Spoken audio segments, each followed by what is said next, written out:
नीति आयोग की बैठक हुई, चिराग जी, ममता बनर्जी बीच बैठक से निकल गई, कह रही थी माइक बंद कर दिया, बोलने का समय नहीं मिल रहा, क्या कहेंगे आप भी थे उस मीटिंग में? देखिए, उस बैठक में नीति आयोग की उस बैठक में मैं भी मौजूद था और ये सरासर गलत इल्ज़ाम है कि किसी का माइक वहाँ पे बंद कर दिया गया।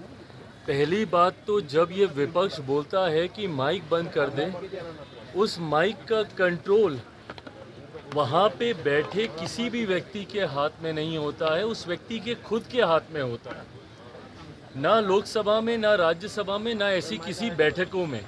ऐसी बैठक में माइक सामने लगा होता है, ऑन ऑफ का स्विच सामने ही होता है। तो ये बात बोलना सरासर झूठ है जब कोई ये बोलता है कि मेरा माइक बंद कर दिया गया। हाँ, हर मुख्यमंत्री को, क्योंकि समय की बाध्यता थी, ओपन एंडेड अगर डिस्कशन को रखा जाता तो संभवतः हफ्तों तक ये बैठक ही चलती रहती। ऐसे में हर मुख्यमंत्री से ये विनम्रतापूर्वक आग्रह किया गया था कि अपनी बातों को संक्षेप में एक तय समय सीमा के भीतर रखा जाए।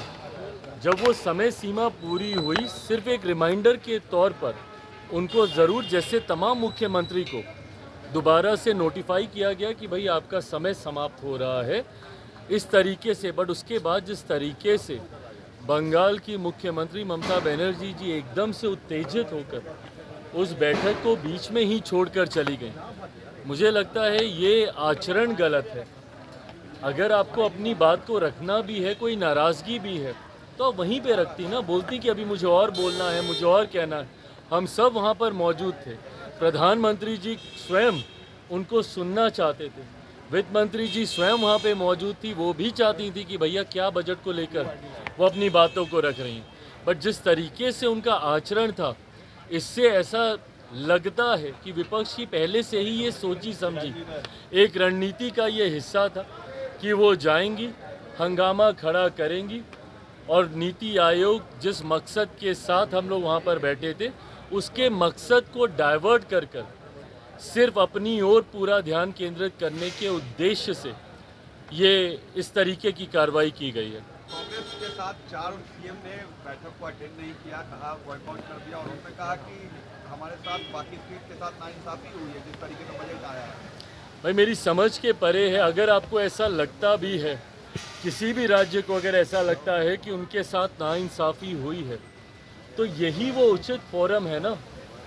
नीति आयोग की बैठक ही वो मंच है जहां पर जाकर आप प्रधानमंत्री जी के समक्ष अपनी शिकायतों को आप रख सकते थे। इस मंच पर जाकर अपना ऐतराज़ आप दर्ज करा सकते थे, अपनी आपत्ति आप दर्ज करा सकते थे। और जो लोग ये बोलते हैं कि हम लोग के साथ भेदभाव हुआ, पहली बार देश में एक ऐसा बजट एक लंबे समय के बाद देखने को मिला जिसने पिछले 10 सालों में देश की मजबूत होती अर्थव्यवस्था का लाभ जनता को पहुंचाने का काम किया। इसमें जहां प्रमुखता से देश के गरीबों का जिक्र किया गया, अन्नदाता का जिक्र किया गया, नारी शक्ति का जिक्र किया गया, युवा शक्ति का इसमें जिक्र किया गया। ये ऐसे सेक्टर्स हैं जिसमें प्रमुखता से उनको लाभ पहुंचाने के लिए योजनाओं की और राशि की घोषणा की गई। जो राज्य कहते हैं कि उनके साथ अनदेखी हुई, क्या उनके राज्य में गरीब नहीं है? क्या उनके राज्य में महिलाएं नहीं हैं? क्या उनके राज्य में किसान नहीं हैं? क्या उनके राज्य में गरीब वर्ग से आने वाले युवा हो, महिलाएं हो, किसान हो, क्या ये लोग नहीं हैं? तो सिर्फ राजनीतिक हंगामा करने के लिए, और मैं दावे के साथ कहता हूँ कि भाई ये लोग पिछले बजट भी निकाल कर दिखाएं कि किस किस राज्य को कितना कितना आवंटन किया गया है जब सरकार कांग्रेस के नेतृत्व में चल रही थी। यूपीए की सरकार हो या उसके पहले की सरकार हो, कितने राज्यों का जिक्र किया गया। और मुझे ताज्जुब तो सबसे ज़्यादा राजद और कांग्रेस पर होता है। क्या राजद को खुशी नहीं होनी चाहिए कि भैया बिहार को एक बड़ी राशि आवंटित की गई है, इंफ्रास्ट्रक्चर डेवलपमेंट को लेकर हो, यहाँ पर सड़क को लेकर हो, पुल के निर्माण को लेकर हो। बिहार की सबसे बड़ी समस्या बाढ़, जिसका जिक्र हमेशा मैंने बिहार फर्स्ट, बिहारी फर्स्ट के माध्यम से मैंने किया। उस बाढ़ को लेकर लगभग 11,000 करोड़ की राशि अलग से आवंटित की जाती है। ऊर्जा को लेकर अलग से राशि आवंटित की जाती है। इंफ्रास्ट्रक्चर को लेकर राज्य में अलग से राशि आवंटित की जाती है। तो भैया अगर बिहार जैसा राज्य, जिसके लिए लंबे समय से हम लोग भी मांग करते थे भैया कि बिहार को विशेष राज्य का दर्जा मिलना चाहिए, बट स्पेशल कैटेगरी स्टेटस जब तक नहीं मिलता है, ये मांग भी हम लोग की थी कि बिहार को एक स्पेशल पैकेज मिलना चाहिए।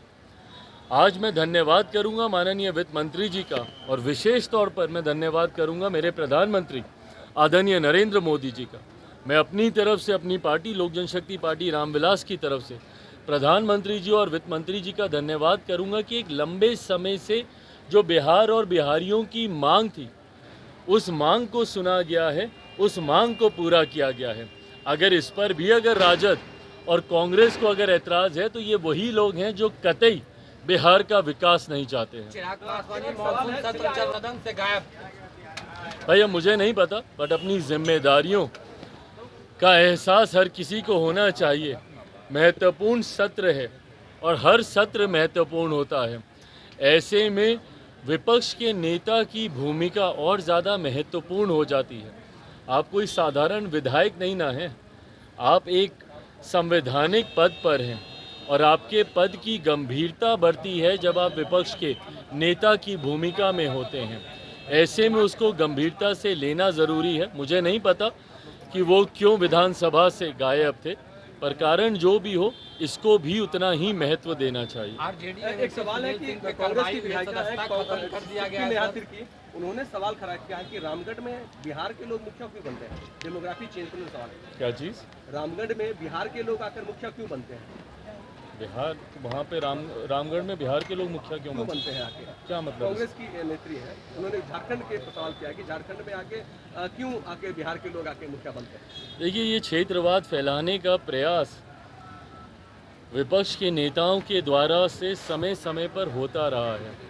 कभी जाति के आधार पर, कभी धर्म के आधार पर, कभी क्षेत्र के आधार पर। मुझे खुशी है इस बात की, बिहारियों में इतना सामर्थ्य है।